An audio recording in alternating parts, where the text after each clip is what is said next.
तो मुखवाक लैके फिर अरारे अखर तो नाम राज कौर रखिया। उस बीबी राज कौर दी कुख तो ही ऐसा महाबली योधा सूरबीर महाराजा रणजीत सिंह साहब जी का जन्म होया।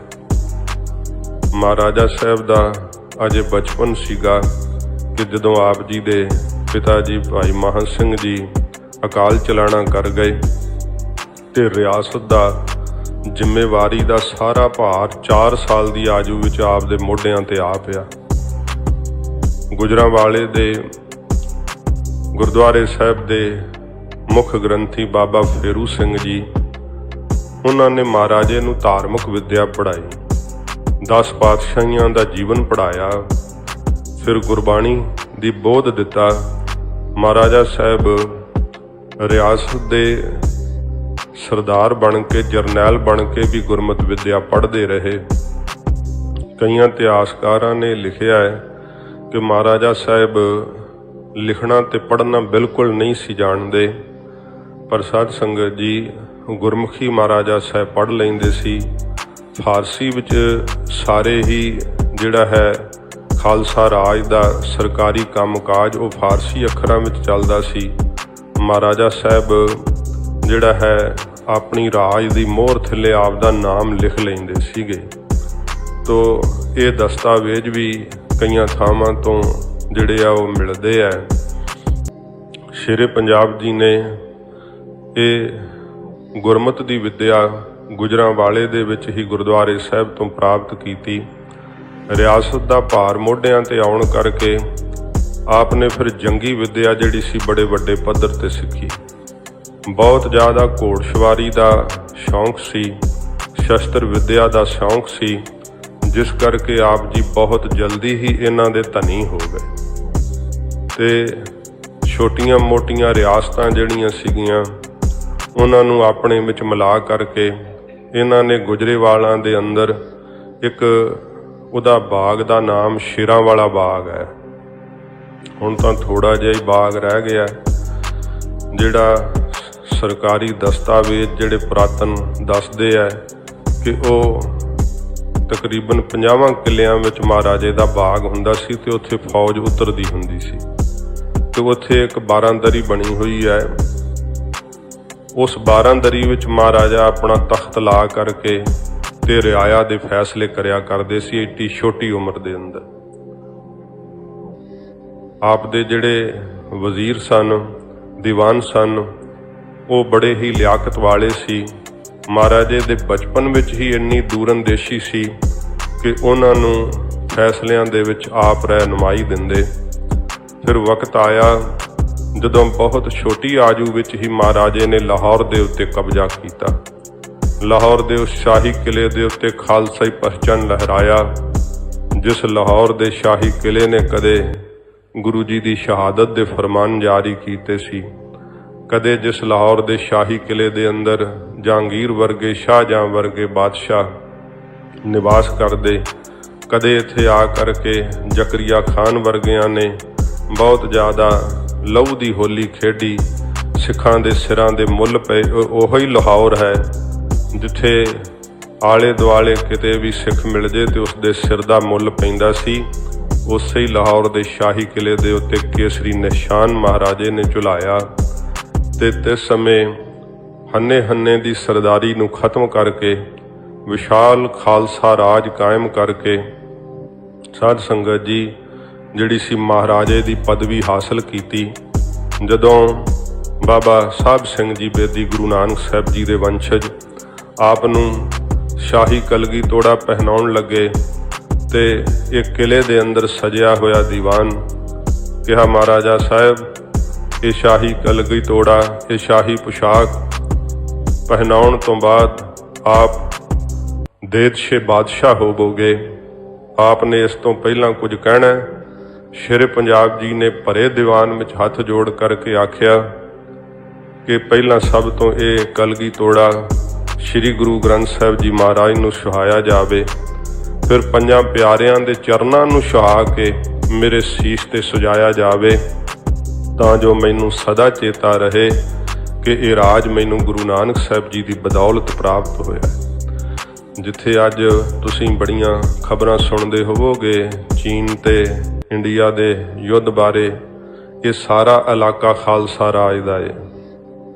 ਸਰਦਾਰ ਹਰੀ ਸਿੰਘ ਨਲੂਆ ਇੱਥੇ ਦੇ ਗਵਰਨਰ ਰਹੇ ਹੈ ਤੇ ਸਰਦਾਰ ਨੇ ਉਦੋਂ ਦੇ ਵਸਾਏ ਹੋਏ ਸਿੱਖ ਪਰਿਵਾਰ ਉੱਥੇ ਅਜੇ ਵੀ ਵੱਸਦੇ ਹੈ, ਜਿਹੜਾ ਬਹੁਤ ਜ਼ਿਆਦਾ ਦੁੱਖ ਦਾ ਸਮਾਂ ਵੀ ਉਹਨਾਂ ਨੇ ਪਿਛਲੇ ਸਮਿਆਂ ਵਿੱਚ ਝੱਲਿਆ। ਕਸ਼ਮੀਰ ਦੇ ਵਿੱਚ ਵੀ ਵਸਾਏ ਹੋਏ ਸਰਦਾਰ ਦੇ ਸਿੱਖ ਪਰਿਵਾਰ ਹਨ। ਇਹ ਚੀਨ ਦੇ ਨਾਲ ਸਾਡੇ ਦੇਸ਼ ਦੀਆਂ ਹੱਦਾਂ ਲੱਗਦੀਆਂ ਸੀਗੀਆਂ, ਨੇਪਾਲ ਨਾਲ ਸਾਡੇ ਦੇਸ਼ ਦੀਆਂ ਹੱਦਾਂ ਲੱਗਦੀਆਂ ਸੀਗੀਆਂ। ਇਸ ਪ੍ਰਕਾਰ ਨੇਪਾਲ ਵਰਗੇ ਰਾਜੇ ਜਾਂ ਜਿਹੜਾ ਜੰਗ ਬਹਾਦਰ ਰਾਜੇ ਦਾ ਨਾਮ ਸੀਗਾ, ਸ਼ੇਰੇ ਪੰਜਾਬ ਦੇ ਦਰਬਾਰ ਦੀ ਇਹੋ ਜਿਹੀ ਅਦੁੱਤੀ ਸੋਭਾ ਅੰਗਰੇਜ਼ਾਂ ਨੇ ਲਿਖੀ ਹੋਈ ਹੈ, ਅੰਗਰੇਜ਼ ਰਾਈਟਰਾਂ ਨੇ ਲਿਖੀ ਹੈ। ਕਹਿੰਦੇ ਹੈ ਕਿ ਏਸ਼ੀਆ ਵਿੱਚ ਸ਼ੇਰੇ ਪੰਜਾਬ ਜੀ ਵਰਗਾ ਤੀਖਣ ਬੁੱਧੀ ਵਾਲਾ ਕੋਈ ਰਾਜਾ ਸਾਨੂੰ ਦੇਖਣ ਨੂੰ ਨਹੀਂ ਮਿਲਿਆ। ਮਹਾਰਾਜੇ ਦੇ ਦਰਬਾਰ ਦੇ ਅੰਦਰ ਸਾਧ ਸੰਗਤ ਜੀ ਬੜੇ ਬੜੇ ਯੋਗ ਜਰਨੈਲ ਅਤੇ ਬੜੇ ਬੜੇ ਯੋਗ ਵਜ਼ੀਰ ਜਿਹੜੇ ਸੀ ਉਹ ਬੈਠਿਆ ਕਰਦੇ। ਮਹਾਰਾਜੇ ਦੇ ਸਮਕਾਲੀ ਇੱਕ ਰਾਈਟਰ ਨੇ ਲਿਖਿਆ ਹੈ ਕਿ ਸ਼ੇਰੇ ਪੰਜਾਬ ਜੀ ਨੂੰ ਕਦੇ ਵੀ ਆਲਸ ਦੇ ਸਹਿਤ ਨਹੀਂ ਸੀ ਵੇਖਿਆ, ਕਿ ਜਿਵੇਂ ਉਦਮ, ਦਲੇਰੀ ਤੇ ਚੁਸਤੀ ਫੁਰਤੀ ਉਹਨਾਂ ਨੂੰ ਜਨਮ ਤੋਂ ਹੀ ਵਿਰਸੇ ਚੋਂ ਹੀ ਪ੍ਰਾਪਤ ਹੋਈ ਹੋਵੇ। ਸਮੇਂ ਦੀ ਇਸ ਤਰੀਕੇ ਨਾਲ ਵੰਡ ਕੀਤੀ ਹੋਈ ਸੀ, ਕੋਈ ਵੀ ਉਹਨਾਂ ਕੋਲ ਵਿਹਲਾ ਸਮਾਂ ਨਹੀਂ ਸੀਗਾ। ਨਹੀਂ ਤੇ ਰਾਜੇ ਵੇਖ ਲਓ ਅਯਾਸ਼ੀ ਬਣ ਜਾਂਦੇ ਆ। ਇਹੋ ਜਿਹੇ ਭਾਵੇਂ ਕਿ ਉਹਨਾਂ ਬਾਰੇ ਕਈ ਰਾਈਟਰ ਜਿਹੜੇ ਆ ਔਗਣਾਂ ਦਾ ਜ਼ਿਕਰ ਵੀ ਕਰਦੇ ਆ, ਪਰ ਸਾਧ ਸੰਗਤ ਜੀ ਗੁਣ ਏਡੇ ਵੱਡੇ ਕਿ ਉਹ ਛੋਟੇ ਜਿਹੜੇ ਔਗਣ ਉਹਨਾਂ ਦੇ ਸਾਹਮਣੇ, ਗੁਣਾਂ ਦੇ ਸਾਹਮਣੇ ਉਹ ਤੁੱਛ ਜਾਪਦੇ ਆ। ਸ਼ੇਰੇ ਪੰਜਾਬ ਜੀ ਭਾਵੇਂ ਮਹਾਰਾਜੇ ਦੀ ਪਦਵੀ ਹਾਸਲ ਕਰ ਲਈ ਸੀ, ਪਰ ਫਿਰ ਵੀ ਆਪਣੇ ਆਪ ਨੂੰ ਉਹ ਸਿੰਘ ਸਾਹਿਬ ਅਖਵਾਇਆ ਕਰਦੇ ਸੀ। ਸਿੰਘ ਸਾਹਿਬ ਅਖਵਾ ਕਰਕੇ ਖੁਸ਼ ਹੁੰਦੇ, ਕਦੇ ਮਹਾਰਾਜਾ ਸਾਹਿਬ ਅਖਵਾ ਕੇ ਖੁਸ਼ ਨਹੀਂ ਸੀ ਹੁੰਦੇ।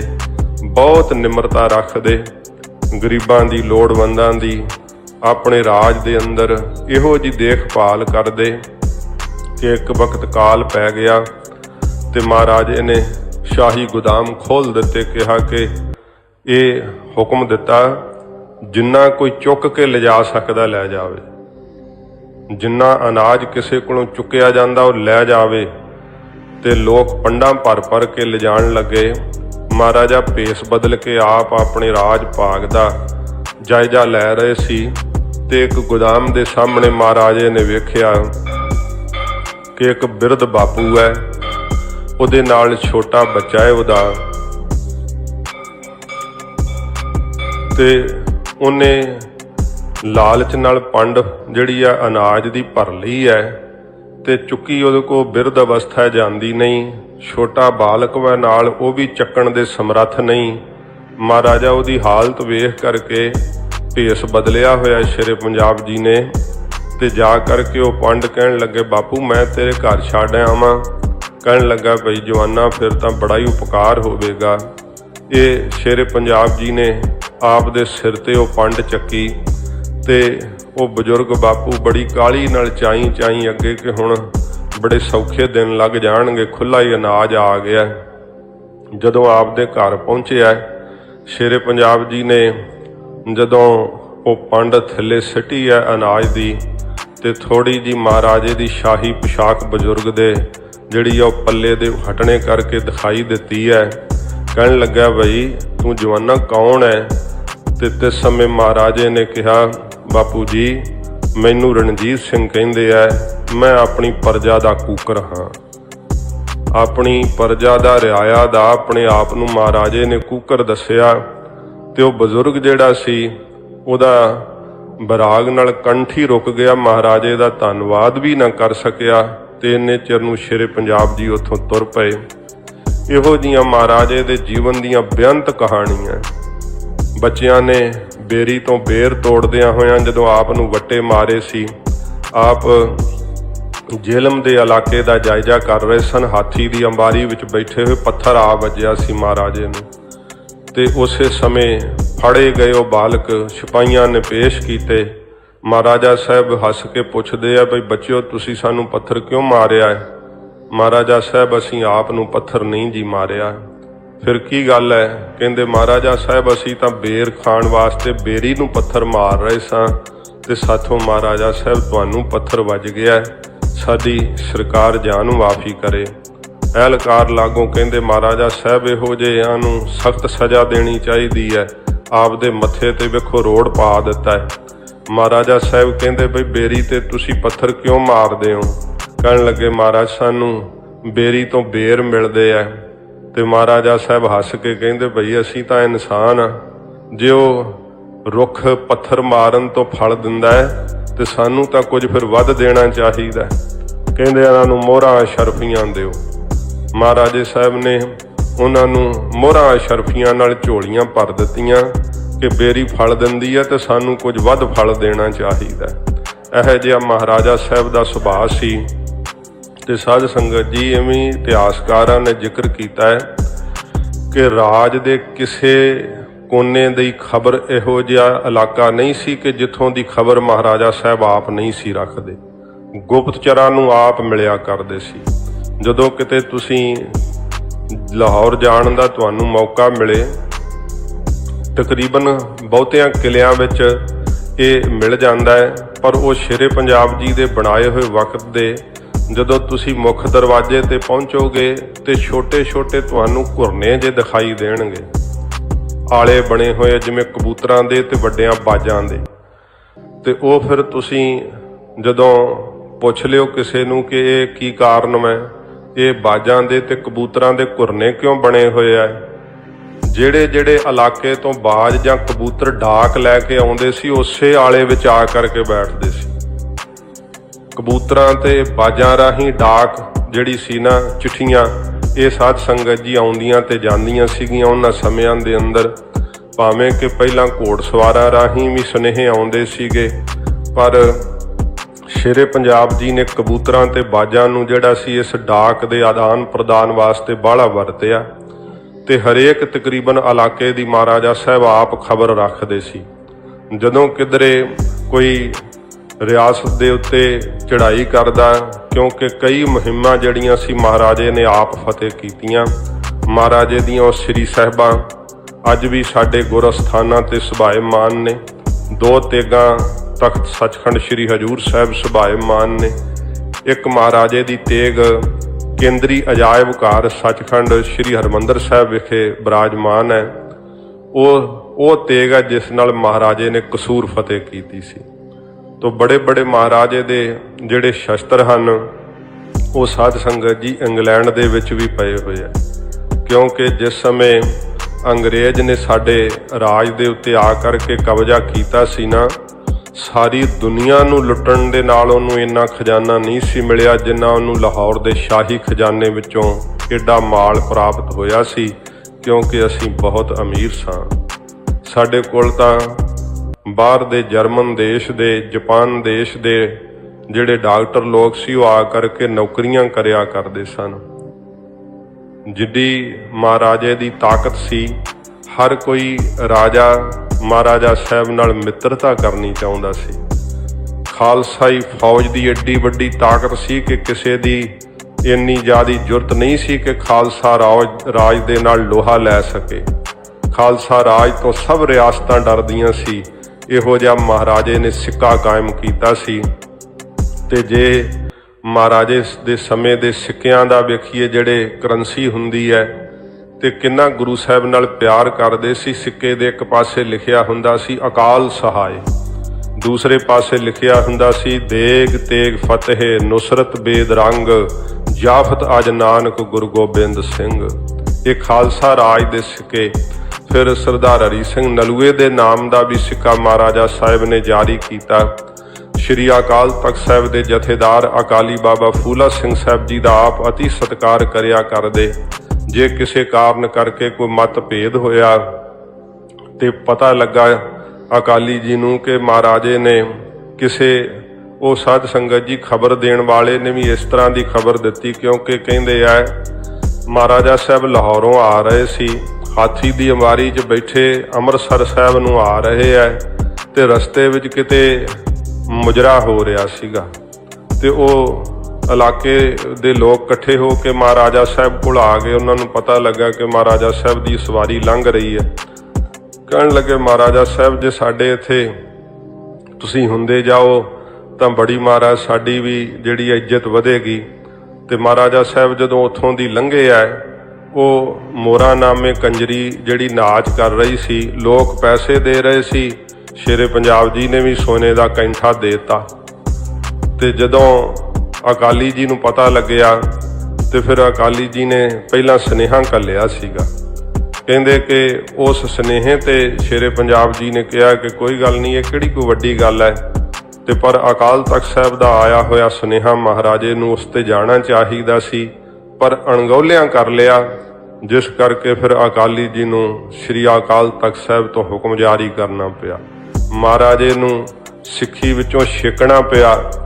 ਤੇ ਜਦੋਂ ਕਹਿੰਦੇ ਆ ਇਹ ਜਿਹੜਾ ਕਿਲੇ ਤੋਂ ਬਾਹਰ ਸਾਧ ਸੰਗਤ ਜੀ, ਉਹ 12 ਦਰੀ, ਉਹਨੂੰ ਦੀਵਾਨੇ ਆਮ ਕਿਹਾ ਜਾਂਦਾ।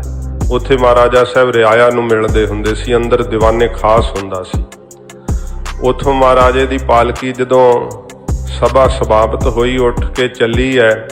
ਲਾਹੌਰ ਦੇ ਲੋਕ ਨਮਸਕਾਰਾਂ ਕਰਨ ਲਈ ਉਹਨਾਂ ਦਾ ਤਾਂਤਾ ਲੱਗਿਆ ਰਹਿੰਦਾ। ਅੱਜ ਕੋਈ ਵੀ ਨਮਸਕਾਰ ਨਹੀਂ ਕਰ ਰਿਹਾ। ਜੇ ਕੋਈ ਮਿਲਿਆ ਵੀ ਰਾਹਗੀਰ ਤਾਂ ਮਹਾਰਾਜੇ ਨੂੰ ਪਿੱਠ ਕਰ ਲਈ।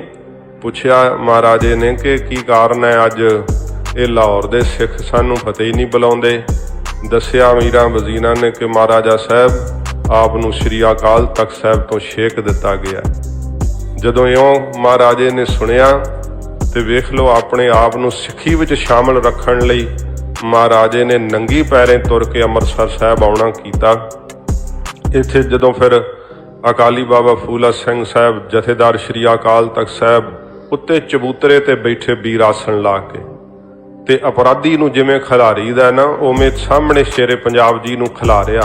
ਇਮਲੀ ਦਾ ਬੂਟਾ ਉੱਥੇ ਲੱਗਾ ਹੋਇਆ ਹੈ। ਤੇ ਜਦੋਂ ਆ ਨੀਲਾ ਤਾਰਾ ਸਾਕਾ ਹੋਇਆ ਸੀ, ਉਹ ਬੰਬਾਂ ਦੇ ਨਾਲ ਉੱਡ ਗਿਆ ਸੀ ਬੂਟਾ, ਤੇ ਦੁਬਾਰਾ ਫਿਰ ਉਸ ਬੂਟੇ ਨੂੰ ਲਾਇਆ ਸ਼੍ਰੀਮਾਨ ਸੰਤ ਬਾਬਾ ਠਾਕੁਰ ਸਿੰਘ ਜੀ ਨੇ। ਤੇ ਉਹ ਪੁੱਛਦੇ ਕਿ ਇਹ ਜ਼ਰੂਰੀ ਕਿਉਂ ਹੈ ਲਾਉਣਾ, ਇਹਦੀ ਕਿਹੜਾ ਕਿਸੇ ਛਾਵੇਂ ਬੈਠਣਾ, ਇਹਨੂੰ ਕਿਹੜਾ ਕੋਈ ਫਲ ਲੱਗਦਾ ਹੈ। ਕਹਿੰਦੇ ਸਾਡੇ ਇਤਿਹਾਸ ਦੀ ਨਿਸ਼ਾਨਦੇਹੀ ਕਰਦਾ ਏ।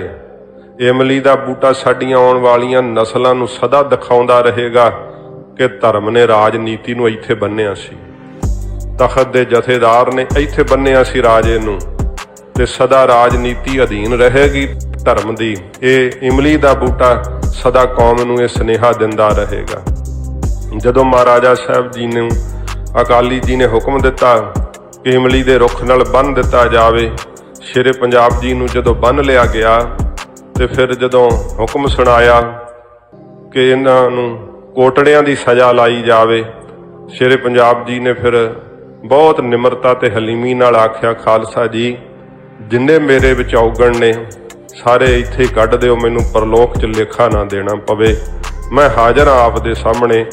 ਇੰਨੀ ਨਿਮਰਤਾ ਵੇਖ ਕਰਕੇ ਫਿਰ ਅਕਾਲੀ ਜੀ ਨੇ ਕਿਹਾ ਕਿ ਭਾਈ ਹੁਣ ਨਾ ਮਾਰਿਓ, ਵੱਜਿਆਂ ਵਰਗੇ ਹੋ ਗਏ। ਫਿਰ ਸ਼ੇਰੇ ਪੰਜਾਬ ਜੀ ਨੂੰ ਸੇਵਾ ਲਾਈ ਗਈ। ਇਹ ਸਾਧ ਸੰਗਤ ਜੀ, ਮਹਾਰਾਜੇ ਦੇ ਸਮੇਂ ਦੇ ਇਤਿਹਾਸਕਾਰ ਲਿਖਦੇ ਹੈ ਕਿ ਸ਼ੇਰੇ ਪੰਜਾਬ ਕਿਸੇ ਨੂੰ ਜਵਾਬਦੇਹ ਨਹੀਂ ਸੀ ਸਿਵਾਏ ਖਾਲਸੇ ਤੋਂ। ਖਾਲਸਾ ਹੀ ਆਪ ਨੂੰ ਜਵਾਬਦੇਹੀ ਕਰ ਸਕਦਾ ਸੀ। ਜੇ ਕੋਈ ਗੱਲਬਾਤ ਆਪ ਨੂੰ ਕਰੜੇ ਰੁੱਖ ਵਿੱਚ ਕਰਦੇ ਸਨ ਤੇ ਸਿਵਾਏ ਅਕਾਲੀ ਬਾਬਾ ਫੂਲਾ ਸਿੰਘ ਸਾਹਿਬ ਤੋਂ ਕੋਈ ਨਹੀਂ ਸੀ ਕਰ ਸਕਦਾ। ਇਹੋ ਜਿਹਾ ਮਹਾਰਾਜਾ ਖਾਲਸੇ ਦਾ ਸਤਿਕਾਰ ਕਰਦੇ। ਤੇ ਸਾਧ ਸੰਗਤ ਜੀ, ਏਡਾ ਸਾਡਾ ਵਿਸ਼ਾਲ ਰਾਜ, ਏਡਾ ਸੁਖੀ ਰਾਜ ਕਿ ਉਸ ਰਾਜ ਦੀਆਂ ਦਾਤਾਂ ਦਿੰਦੇ ਹੈ, ਉਸ ਰਾਜ ਦੇ ਹਵਾਲੇ ਦਿੰਦੇ ਹੈ ਕਿ ਮਹਾਰਾਜੇ ਦਾ ਰਾਜ ਸੀਗਾ ਤੇ ਰਾਤ ਨੂੰ ਵੀ ਸੋਨੇ ਦੀਆਂ ਦੁਕਾਨਾਂ ਖੁੱਲੀਆਂ ਹੁੰਦੀਆਂ ਸੀ, ਵਿੱਚ ਮਾਲਕ ਨਹੀਂ ਸੀ ਹੁੰਦੇ, ਕਿਉਂਕਿ ਸਰਕਾਰ ਵੱਲੋਂ ਹੁਕਮ ਸੀਗਾ ਕਿ ਜਿਹਦਾ ਜਿੰਨਾ ਨੁਕਸਾਨ ਹੋ ਜਾਵੇ ਸਰਕਾਰ ਭਰੇਗੀ, ਕਿਸੇ ਨੇ ਆਪਣੀ ਦੁਕਾਨ ਨੂੰ ਤਾਲਾ ਨਹੀਂ ਮਾਰਨਾ। ਲਾਹੌਰ ਦੇ ਬਾਜ਼ਾਰ ਰਾਤ ਨੂੰ ਵੀ ਖੁੱਲੇ ਰਹਿੰਦੇ ਸੀਗੇ।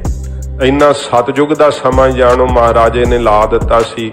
ਕਹਿੰਦੇ ਆ ਕਿ ਕੁੱਤੇ ਦੇ ਗਲ ਵਿੱਚ ਪਿਆ ਹੋਇਆ ਸੋਨੇ ਦਾ ਕੈਂਠਾ ਵੀ ਕੋਈ ਨਹੀਂ ਸੀ ਉਤਾਰਦਾ। ਇੰਨੇ ਲੰਮੇ ਰਾਜ ਵਿੱਚ ਸ਼ੇਰੇ ਪੰਜਾਬ ਜੀ ਨੇ ਕਦੇ ਕਿਸੇ ਨੂੰ ਫਾਹੇ ਨਹੀਂ ਸੀ ਟੰਗਿਆ, ਫਾਂਸੀ ਦੀ ਸਜ਼ਾ ਨਹੀਂ ਸੀ ਸੁਣਾਈ। ਜਦੋਂ ਆਪ ਕਿਲੇ ਦੇ ਵਿੱਚ ਕਿਤੇ ਜਾਓ ਵੇਖਣ ਨੂੰ, ਉੱਥੇ ਸਾਧ ਸੰਗਤ ਜੀ ਕੁਝ ਇਤਿਹਾਸ ਦੀਆਂ ਨਿਸ਼ਾਨਦੇਹੀਆਂ ਨੇ, ਕਿਉਂਕਿ ਹੈ ਤਾਂ ਉਹ ਪੁਰਾਤਨ ਕਿਲਾ, ਪਰ ਸ਼ੇਰੇ ਪੰਜਾਬ ਜੀ ਨੇ ਆਪਣੀ ਰਿਹਾਇਸ਼ਗਾਹ ਵਾਸਤੇ ਉਹਨੂੰ ਆਪਣੇ ਤਰੀਕੇ ਨਾਲ ਤਬਦੀਲ ਕੀਤਾ ਸੀਗਾ। ਮਹਾਰਾਜੇ ਜੀ ਜਿੱਥੇ ਆਪਣੀ ਖੁਦ ਰਿਹਾਇਸ਼ ਹੈ ਨਾ, ਉੱਥੇ ਹੋਰ ਕੋਈ ਨਹੀਂ ਰਹਿ ਸਕਦਾ ਹੁੰਦਾ ਜਿੱਥੇ ਮਹਾਰਾਜਾ ਸਾਹਿਬ ਆਪ ਰਹਿੰਦੇ ਹੈ। ਤੇ ਇੱਕ ਸਾਧ ਸੰਗਤ ਜੀ ਰਣਵਾਸ ਹੁੰਦਾ ਹੈ, ਉਹ ਬਿਲਕੁਲ ਜਿੱਥੇ ਰਾਣੀਆਂ ਦੀ ਰਿਹਾਇਸ਼ ਹੁੰਦੀ ਹੈ ਉਹ ਉਸ ਦੇ ਬਿਲਕੁਲ ਹੀ ਨਜ਼ਦੀਕ ਹੈ। ਪਰ ਜਿੱਥੇ ਮਹਾਰਾਜੇ ਦਾ ਦੀਵਾਨੇ ਖਾਸ, ਜਿੱਥੇ ਮਹਾਰਾਜਾ ਸਾਹਿਬ ਦਰਬਾਰ ਲਾਇਆ ਕਰਦੇ ਸੀ, ਉਸ ਤੋਂ ਅਗਲੇ ਬੰਨੇ ਹਟਵਾ ਹੈ। ਜਿੱਥੇ ਮਹਾਰਾਜਾ ਸਾਹਿਬ ਦੀ ਰਿਹਾਇਸ਼ ਹੈ, ਪੌੜੀਆਂ ਚੜ੍ਹ ਕੇ ਇੱਕ ਚਬੂਤਰਾ ਬਣਿਆ ਹੈ ਉੱਪਰ। ਜੇ ਤੁਸੀਂ ਪੁੱਛੋ ਕਿ ਇਹ ਚਬੂਤਰਾ ਗੁਰਦੁਆਰੇ ਸਾਹਿਬ ਨਿਮਾ ਹੈ, ਕਿਉਂਕਿ ਆਪਣੇ ਗੁਰਦੁਆਰੇ ਸਾਹਿਬ ਦੇ ਜਿਹੋ ਜਿਹੇ ਗੁੰਬਦ ਹੁੰਦੇ ਆ, ਉਹੋ ਜਿਹੇ ਮੁਸਲਮਾਨਾਂ ਦੀਆਂ ਇਮਾਰਤਾਂ ਦੇ ਉਹ ਨਹੀਂ ਜਿਹੜੇ ਸਾਧ ਸੰਗਤ ਜੀ ਬਣਤਰਾਂ ਦਿਖਾਈ ਦਿੰਦੀਆਂ। ਤੇ ਜਦੋਂ ਵੇਖਿਆ ਤੇ ਉਹਦੀ ਤਾਂ ਗੁਰਦੁਆਰਾ ਸਾਹਿਬ ਵਰਗੀ ਚਬੂਤਰੇ ਦੀ ਸ਼ਕਲ ਬਣੀ ਹੋਈ ਹੈ।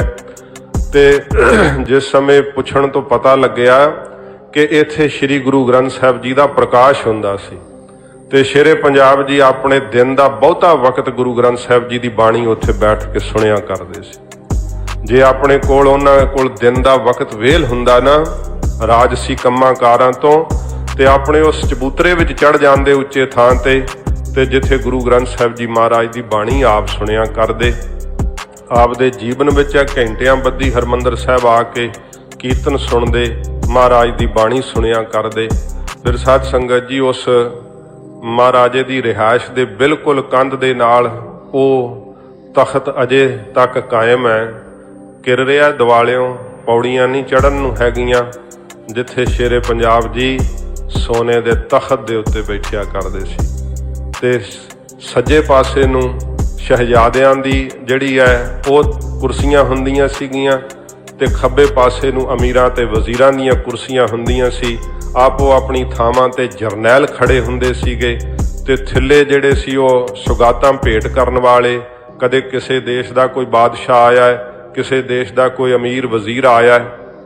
ਉਸ ਸਮੇਂ ਦੇ ਇੱਕ ਚਿੱਤਰਕਾਰ ਨੇ ਜਿਹੜਾ ਅੰਗਰੇਜ਼ ਸੀ, ਉਹਨੇ ਫੋਟੋ ਜਿਹੜੀ ਆ ਉਹ ਚਿੱਤਰਕਾਰੀ ਲਾਹੌਰ ਦੇ ਸ਼ਾਹੀ ਕਿਲੇ ਅੰਦਰ ਲੱਗੀ ਹੋਈ ਹੈ। ਤੇ ਇੱਕ ਜਿਹੜਾ ਦਿਖਾਇਆ ਗਿਆ ਤਸਵੀਰ ਦੇ ਅੰਦਰ, ਉਹਦਾ ਨਾਮ ਲਿਖਿਆ ਹੋਇਆ ਹੈ। ਮਹਾਰਾਜੇ ਦੇ ਬਿਲਕੁਲ ਸੱਜੇ ਹੱਥ ਫਕੀਰ ਅਜ਼ੀਜ਼ੁਦੀਨ ਖਲੋਇਆ ਕਰਦੇ ਸੀ। ਮੁਸਲਮਾਨ ਸਨ। ਵੇਖ ਲਓ, ਜੇ ਵੇਖੀਏ ਨਾ ਤੇ ਲਾਹੌਰ ਦੇ ਸ਼ਾਹੀ ਕਿਲੇ ਦੇ ਸਾਹਮਣੇ ਬਿਲਕੁਲ ਸ਼ਾਹੀ ਮਸਜਿਦ ਹੈ।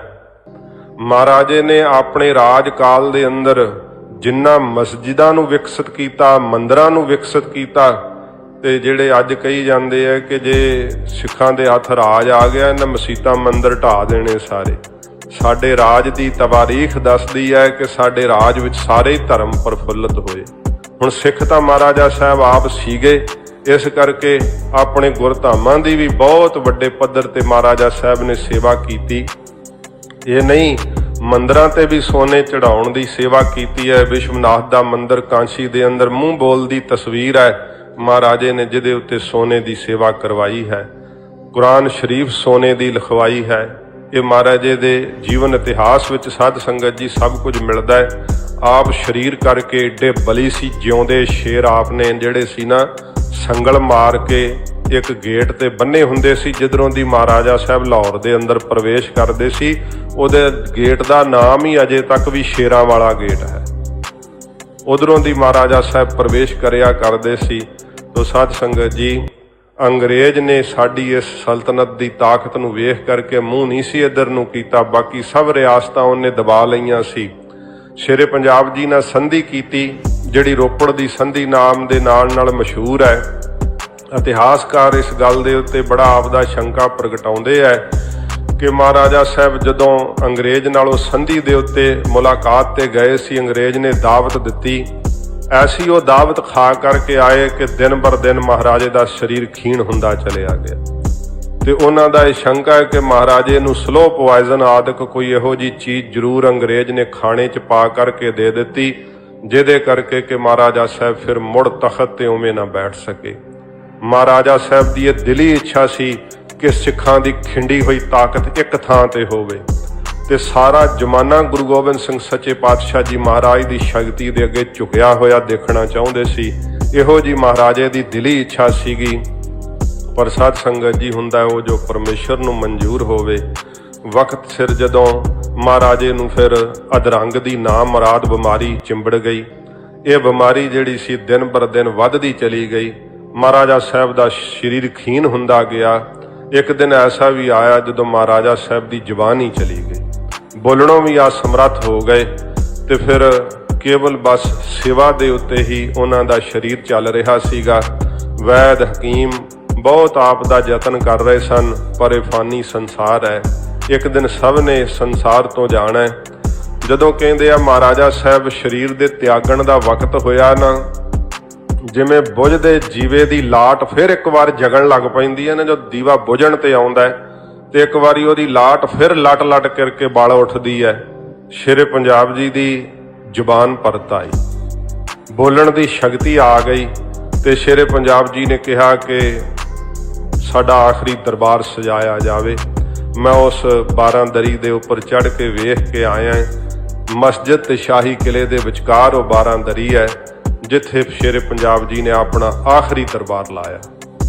ਤੇ ਜਦੋਂ ਸ਼ਹਿਜ਼ਾਦਿਆਂ ਤੇ ਅਮੀਰਾਂ ਵਜ਼ੀਰਾਂ ਦੇ ਮੋਢਿਆਂ ਤੇ ਮਹਾਰਾਜੇ ਦੀ ਪਾਲਕੀ ਉਠਾਈ ਗਈ, ਮਹਾਰਾਜਾ ਸਾਹਿਬ ਦਾ ਸਰੀਰ ਜਿਹੜਾ ਸੀ ਉਹ ਭਾਵੇਂ ਆਗਿਆ ਨਹੀਂ ਸੀ ਦੇ ਰਿਹਾ, ਪਰ ਫਿਰ ਵੀ ਦਰਬਾਰ ਦੇ ਨਿਯਮਾਂ ਮੁਤਾਬਕ ਮਹਾਰਾਜੇ ਨੂੰ ਸ਼ਾਹੀ ਪੁਸ਼ਾਕ ਪਹਿਨਾਈ ਗਈ। ਆਪ ਦੇ ਸੀਸ ਤੇ ਉਹੋ ਹੀ ਕਲਗੀ ਤੋੜਾ ਤੇ ਦਸਤਾਰ ਸਜਾਈ ਗਈ। ਤੇ ਜਦੋਂ ਪਾਲਕੀ ਦੇ ਵਿੱਚ ਬੈਠੇ ਹੋਏ ਸਨ ਸਰਾਣਿਆਂ ਦੇ ਆਸਰੇ, ਸ਼ਹਿਜ਼ਾਦਿਆਂ ਨੇ ਮਹਾਰਾਜਾ ਸਾਹਿਬ ਨੂੰ ਆਪਣੀਆਂ ਬਾਹਾਂ ਦਾ ਆਸਰਾ ਦੇ ਕਰਕੇ 12ਵੀਂ ਦਰੀ ਦੇ ਉੱਤੇ ਬਣੇ ਹੋਏ ਤਖਤ ਦੇ ਉੱਤੇ ਬਿਠਾਇਆ ਤੇ ਸਰਾਣਿਆਂ ਦੇ ਆਸਰੇ ਮਹਾਰਾਜਾ ਸਾਹਿਬ ਮਸਾਂ ਹੀ ਅੜੇਸ ਲਾ ਕਰਕੇ ਬੈਠੇ ਹੋਏ ਨੇ। ਤੇ ਉਹ ਇਤਿਹਾਸਕਾਰ ਨੇ ਲਿਖਿਆ ਕਿ ਇਹ ਉਹ ਸਾਹ ਸਵਾਰ ਹੈ ਜਦੋਂ ਘੋੜੇ ਤੇ ਚੜ੍ਹਦਾ ਸੀ ਤੇ ਦਰਾ ਖੈਬਰ ਦੀਆਂ ਪਹਾੜੀਆਂ ਕੰਬਦੀਆਂ ਸੀਗੀਆਂ, ਜਿਸ ਦੇ ਜ਼ਬੇ ਦੇ ਅੱਗੇ ਪਠਾਣਾਂ ਦੇ ਹੌਸਲੇ ਪਸਤ ਹੋ ਜਾਂਦੇ ਸੀ। ਇਹ ਉਹ ਹੈ ਸ਼ੇਰੇ ਪੰਜਾਬ ਜਿਹੜੇ ਅੱਜ ਸਰਾਣਿਆਂ ਦੇ ਆਸਰੇ ਬੈਠੇ ਹੋਏ ਹੈ। ਮਹਾਰਾਜਾ ਸਾਹਿਬ ਨੇ ਕੌਮ ਨੂੰ ਸੰਬੋਧਨ ਕੀਤਾ, ਕੁਝ ਆਪਣੇ ਕੀਮਤੀ ਬੋਲ ਕਹੇ। ਖਾਲਸੇ ਨੂੰ ਸੰਬੋਧਨ ਹੁੰਦਿਆਂ ਕਿਹਾ ਕਿ ਇਹ ਰਾਜ ਜਿਹੜਾ ਨਾ ਬਹੁਤ ਮਹਿੰਗੇ ਭਾਅ ਲਿਆ ਏ। ਕਈ ਐਸੀਆਂ ਵੀ ਲੜਾਈਆਂ ਜਿਹੜੀਆਂ ਸਾਧ ਸੰਗਤ ਜੀ ਇਤਿਹਾਸ ਦੇ ਅੰਦਰ ਗੁੰਮਨਾਮ ਨੇ। ਮਹਾਰਾਜਾ ਸਾਹਿਬ ਦੀ ਅੰਗਰੇਜ਼ਾਂ ਨਾਲ 2 ਝੜਫਾਂ ਹੋਈਆਂ ਜਿਹੜਿਆਂ ਕਿ ਬਹੁਤਾ ਜ਼ਿਕਰ ਨਹੀਂ ਮਿਲਦਾ, ਪਰ ਜਦੋਂ ਉਹਨਾਂ ਇਲਾਕਿਆਂ ਵਿੱਚ ਤੁਸੀਂ ਵਿਚਰੋ ਤੇ ਉਥੋਂ ਦੇ ਕੁਝ ਐਸੇ ਦਸਤਾਵੇਜ਼ ਨੇ, ਕਹਿੰਦੇ ਕਿ ਇੱਕ ਛੋਟੀ ਜਿਹੀ ਝੜਫ ਮਹਾਰਾਜੇ ਦੇ ਫੌਜ ਦੇ ਨਾਲ ਹੋਈ ਸੀ ਤੇ ਇੰਨੀ ਬੁਰੀ ਤਾਂ ਅੰਗਰੇਜ਼ ਮਾਰੇ ਸੀ ਕਿ ਅੰਗਰੇਜ਼ ਨੇ ਫਿਰ ਜੁਰਤ ਹੀ ਨਹੀਂ ਕੀਤੀ ਕਿ ਖਾਲਸਾ ਰਾਜ ਦੇ ਨਾਲ ਮੈਂ ਲੋਹਾ ਲਵਾਂ, ਫਿਰ ਮਿੱਤਰਤਾ ਕੀਤੀ ਸੀ। ਸ਼ੇਰੇ ਪੰਜਾਬ ਜੀ ਨੇ ਕਿਹਾ ਕਿ ਖਾਲਸਾ ਜੀ ਇਹ ਜਿਹੜਾ ਰਾਜ ਭਾਗ ਹੈ ਨਾ, ਬਹੁਤ ਜ਼ਿਆਦਾ ਸਾਡੇ ਭਰਾਵਾਂ ਦਾ ਖੂਨ ਡੁੱਲਿਆ ਹੈ ਤੇ ਫਿਰ ਇਹ ਖਾਲਸਾਈ ਨਿਸ਼ਾਨ ਲਾਹੌਰ ਦੇ ਸ਼ਾਹੀ ਕਿਲੇ ਦੇ ਉੱਤੇ ਲਹਿਰਾਇਆ ਹੈ। ਐਵੇਂ ਨਹੀਂ ਇਹ ਲਹਿਰਾਇਆ ਗਿਆ।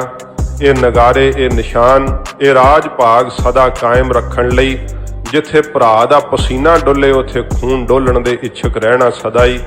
ਕਦੇ ਜੇ ਕਿਤੇ ਤੁਸੀਂ ਆਪਸ ਦੇ ਵਿੱਚ ਫੁੱਟ ਪੈ ਗਈ ਤੇ ਆਪਸ ਵਿੱਚ ਖਿੱਲਰ ਗਏ ਤੇ ਫਿਰ ਜਰਵਾਣੇ ਦਾ ਪੈਰ ਇਸ ਪੰਜਾਬ ਦੀ ਧਰਤੀ ਤੇ ਜਦੋਂ ਪਵੇਗਾ ਨਾ, ਉਹ ਪੰਜਾਬ ਦੀ ਧਰਤੀ ਤੇ ਨਹੀਂ, ਸ਼ੇਰੇ ਪੰਜਾਬ ਜੀ ਕਹਿੰਦੇ ਮੇਰੀ ਛਾਤੀ ਤੇ ਧਰਿਆ ਜਾਵੇਗਾ। ਬਹੁਤ ਭਾਵਪੂਰਵਕ ਮਹਾਰਾਜੇ ਨੇ ਉਹ ਬਚਨ ਕਹੇ ਜਿਹੜੇ ਅੰਤਮ ਸਮੇਂ ਵੇਖ ਰਹੇ ਸਨ, ਬਹੁਤ ਬੈਰਾਗ ਕਰ ਰਹੇ ਸੀ, ਪਰ ਮਹਾਰਾਜੇ ਦੇ ਯੋਗ ਸ਼ਹਿਜ਼ਾਦਿਆਂ ਵੱਲ ਵੇਖ ਕਰਕੇ ਉਸ ਸਮੇਂ ਮਹਾਰਾਜਾ ਸਾਹਿਬ ਨੇ ਰਾਜਾ ਧਿਆਨ ਸਿੰਘ ਨੂੰ, ਜਿਨ੍ਹੇ ਖਾਲਸਾ ਰਾਜ ਦੀਆਂ ਨੀਹਾਂ ਵਿੱਚ ਤੇਲ ਪਾਇਆ ਇਸ ਦੁਸ਼ਟ ਨੇ, ਉਹਨੂੰ ਹੀ ਕੋਲ ਬੁਲਾ ਕਰਕੇ ਕਿਹਾ ਕਿ ਮੇਰੇ ਖੜਕ ਸਿੰਘ ਨੂੰ ਮੇਰਾ ਰੂਪ ਸਮਝਣਾ। ਮਹਾਰਾਜਾ ਖੜਕ ਸਿੰਘ ਸਾਹਿਬ ਭਾਵੇਂ ਕਿ ਮਹਾਰਾਜਾ ਆਪ ਇੰਨੀ ਵਿੱਦਿਆ ਨਹੀਂ ਸੀ ਪੜ੍ਹੇ ਹੋਏ, ਪਰ ਸਾਧ ਸੰਗਤ ਜੀ ਆਪਣੇ ਸ਼ਹਿਜ਼ਾਦਿਆਂ ਨੂੰ ਪੂਰੀ ਵਿੱਦਿਆ ਪੜ੍ਹਾਈ ਸੀ ਮਹਾਰਾਜਾ ਸਾਹਿਬ ਨੇ। ਇਤਿਹਾਸਕਾਰ ਕਹਿੰਦੇ ਆ ਕੰਵਰ ਨੌ ਨਿਹਾਲ ਜੀ ਅੰਗਰੇਜ਼ੀ ਲਿਖ ਸਕਦੇ ਸੀ ਬਹੁਤ ਚੰਗੀ ਤਰ੍ਹਾਂ ਤੇ ਬਹੁਤ ਚੰਗੀ ਤਰ੍ਹਾਂ ਅੰਗਰੇਜ਼ੀ ਬੋਲਣਾ ਵੀ ਜਾਣਦੇ ਸੀ। ਫਾਰਸੀ, ਅਰਬੀ, ਇਹ ਸਾਰੀਆਂ ਭਾਸ਼ਾਵਾਂ ਮਹਾਰਾਜੇ ਦੇ ਸ਼ਹਿਜ਼ਾਦੇ ਜਿਹੜੇ ਸੀ ਉਹ ਬੋਲ ਸਕਦੇ ਸੀ, ਲਿਖ ਸਕਦੇ ਸੀ, ਇੰਨੇ ਯੋਗ ਸਨ।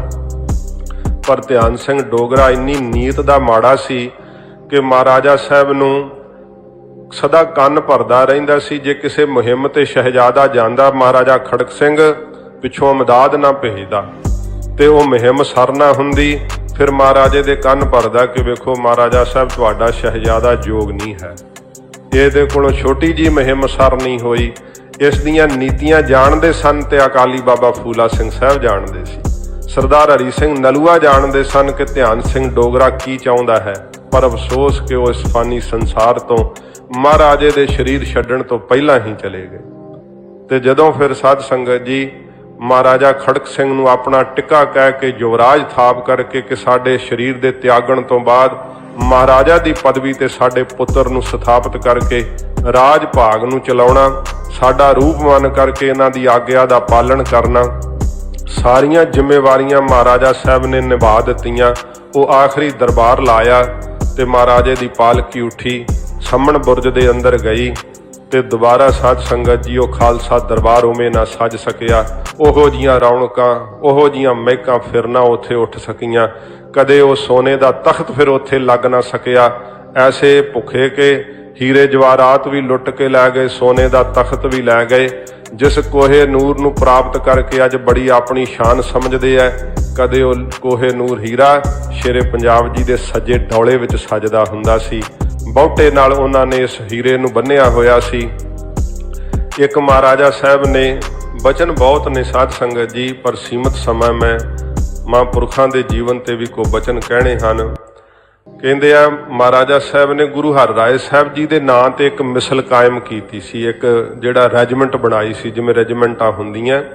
ਉਹਦੇ ਵਿੱਚ 2200 ਘੋੜ ਸਵਾਰ ਸਨ ਤੇ ਉਹ ਸਾਰੇ ਖਾਨਦਾਨੀ ਸਨ ਤੇ ਸਾਰੇ ਹੀ ਤਕਰੀਬਨ 6 ਫੁੱਟ ਤੋਂ ਉੱਚੇ ਸਨ।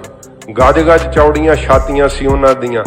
ਜਦੋਂ ਸ਼ੇਰੇ ਪੰਜਾਬ ਜੀ ਲਾਹੌਰ ਦੇ ਅੰਦਰ ਦਿਨ ਤਿਉਹਾਰ ਦੇ ਅੰਦਰ ਉਹ ਜਲੂਸ ਕੱਢਿਆ ਕਰਦੇ ਨਾ, ਤੇ ਉਹ 2200 ਘੋੜ ਸਵਾਰ ਸ਼ੇਰੇ ਪੰਜਾਬ ਜੀ ਦੇ ਨਾਲ ਤੁਰਦੇ ਸੀ ਤੇ ਆਪ ਮਹਾਰਾਜਾ ਸਾਹਿਬ ਲੈਲਾ ਘੋੜੇ ਦੇ ਉੱਤੇ ਸਵਾਰ ਹੁੰਦੇ ਸਨ। ਦੁਨੀਆ ਤੋਂ ਥਾਵਾਂ ਤੋਂ ਲੋਕ ਵੇਖਣ ਵਾਸਤੇ ਆਉਂਦੇ ਸੀ ਇਸ ਦਿਨ ਨੂੰ, ਸ਼ੇਰੇ ਪੰਜਾਬ ਨੇ ਘੋੜੇ ਤੇ ਸਵਾਰ ਹੋਣਾ। ਮਹਾਰਾਜੇ ਸਾਹਿਬ ਦੀ ਸੋਭਾ ਵੇਖ ਕਰਕੇ, ਭਾਵੇਂ ਕਿ ਬਚਪਨ ਵਿੱਚ ਚੇਚਕ ਦੀ ਬਿਮਾਰੀ ਨਾਲ ਆਪ ਦੀ ਖੱਬੀ ਅੱਖ ਜਾਂਦੀ ਲੱਗੀ ਸੀ, ਚੇਚਕ ਦੇ ਬੜੇ ਦਾਗ ਸਨ ਮੁਖ ਦੇ ਉੱਤੇ, ਪਰ ਇੰਨਾ ਪ੍ਰਤਾਪ ਸੀ ਫਿਰ ਵੀ ਕਿ ਮਹਾਰਾਜੇ ਦਾ ਦਰਸ਼ਨ ਕਰਨ ਲਈ ਲੋਕ ਆਇਆ ਕਰਦੇ। ਆਪ ਦੁਸ਼ਹਿਰੇ ਤੇ ਦਰਬਾਰ ਲਾਉਂਦੇ, ਬਸੰਤੀ ਦਰਬਾਰ ਲੱਗਦਾ, ਬੜੇ ਵਪਾਰੀ ਆਉਂਦੇ ਤੇ ਸਾਧ ਸੰਗਤ ਜੀ ਏਡਾ ਉਹਨੂੰ ਉੱਥੋਂ ਧਨ ਮਾਲ ਖੱਟ ਕੇ ਜਾਂਦੇ। ਕਹਿੰਦੇ ਬਸੰਤੀ ਦਰਬਾਰ ਵਿੱਚ ਜੇ ਦੁਕਾਨ ਲਾ ਲਈ ਤੇ ਸਾਰੇ ਸਾਲ ਦਾ ਹੀ ਮੁਨਾਫਾ ਖੱਟ ਲਿਆ। ਐਡਾ ਸਾਡਾ ਰਾਜ ਵਿਕਸਿਤ ਹੁੰਦਾ ਸੀ, ਜਿੱਥੇ ਹਰ ਕੋਈ ਆਉਣਾ ਪਸੰਦ ਕਰਦਾ ਸੀ, ਵਪਾਰ ਕਰਨਾ ਪਸੰਦ ਕਰਦਾ ਸੀ। ਤੇ ਸ਼ੇਰੇ ਪੰਜਾਬ ਜੀ ਨੇ ਫਿਰ ਸਾਧ ਸੰਗਤ ਜੀ 70 ਸਾਲ ਦੀ ਤਕਰੀਬਨ ਆਜੂ ਭੋਗ ਕਰਕੇ ਅੱਜ ਦੇ ਦਿਨ ਸੰਮਣ ਬੁਰਜ ਦੇ ਅੰਦਰ ਆਖਰੀ ਸਾਹ ਲਿਆ ਸੀ। ਮਹਾਰਾਜਾ ਸਾਹਿਬ ਜੀ ਦੀ ਚਿਖਾ ਜਿਹੜੀ ਸੀ, ਜਿੱਥੇ ਮਹਾਰਾਜੇ ਦਾ ਸਮਾਧਾ ਬਣਿਆ ਹੋਇਆ, ਇੱਥੇ ਚਿਖਾ ਸਜਾਈ ਗਈ ਸੀ ਤੇ ਮਹਾਰਾਜੇ ਦੀ ਚਿਖਾ ਦੇ ਅੰਦਰ ਇਤਿਹਾਸਕਾਰਾਂ ਨੇ ਜ਼ਿਕਰ ਕੀਤਾ ਹੈ ਕਿ 4 ਰਾਣੀਆਂ ਤੇ 7 ਗੋਲੀਆਂ ਨਾਲ ਸਤੀ ਹੋਈਆਂ ਸਨ। ਸ਼ੇਰੇ ਪੰਜਾਬ ਜੀ ਦਾ ਅੱਜ ਦੇ ਦਿਨ ਅਕਾਲ ਚਲਾਣਾ ਹੋਇਆ। ਉਹਨਾਂ ਦੀ ਬਰਸੀ ਦੇ ਸੰਬੰਧ ਵਿੱਚ ਉਹਨਾਂ ਦੇ ਜੀਵਨ ਤੇ ਕੁਝ ਸਾਧ ਸੰਗਤ ਜੀ ਸੰਖੇਪ ਜੀ ਆਪ ਨਾਲ ਸਾਂਝ ਪਾਈ ਹੈ। ਬੜਾ ਸਾਡਾ ਸ਼ਾਨਾ ਮੱਤਿਆ ਇਤਿਹਾਸ, ਇਹ ਮਹਾਰਾਜੇ ਨੇ ਜੋ ਇਤਿਹਾਸ ਸਿਰਜ ਕੇ ਦਿੱਤਾ ਹੈ, ਇਹ ਬੜਾ ਵਿਲੱਖਣ ਹੈ। ਕੌਮ ਨੂੰ ਆਪਣਾ ਇਹ ਸਾਰਾ